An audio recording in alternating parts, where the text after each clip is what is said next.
before I start, I want you all to change your posture for 2 minutes. Like I see, many of you are hunching or sitting in a cross-leg position or holding your arms like this.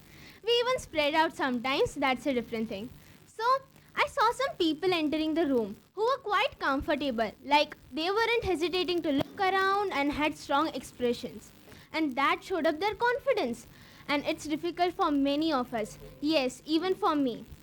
So, what is body language? It's your ability to understand a person by its postures, gestures, expressions at unspoken event.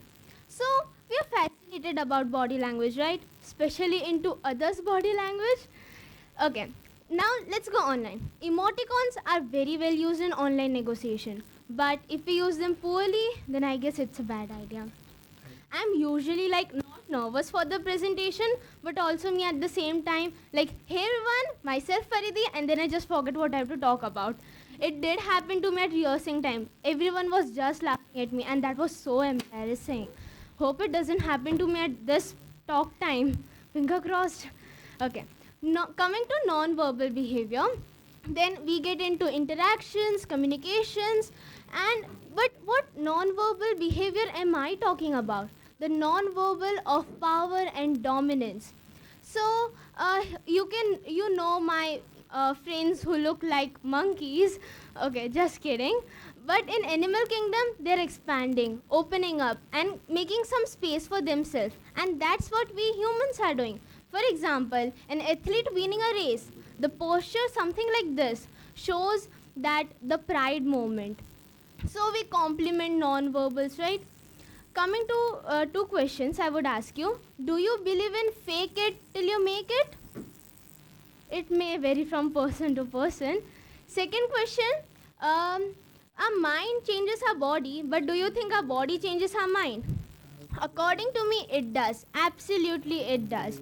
For example, few months back in school, I was playing chess with one of my friends, and I was fully confident that yes, I'm going to win it. But his confidence, his comfort zone just made me low. And obviously, I didn't win that, but surely I'm winning that next time. Another example would be in our teachers would relate to it more that in virtual class, whenever they ask questions to students, they get replies like, "Ma'am, I had network issue. Ma'am, I wasn't able to unmute myself." Or they just face that awkward silence. Even I have done that. Sorry, teachers. Okay. Now coming to hand movements, like you would be noticing me since starting that I'm using my hands. What is it for? For a better conversation. But if I use them a lot, then I guess it would lead to distraction. I won't do it a lot, don't worry. What makes one an exceptional presenter? Their voice, their content, their speech. How is it related to body language? So we have so many big brains right sitting over here. But if their ideas remain in their head, then I don't think it will link up and it would matter.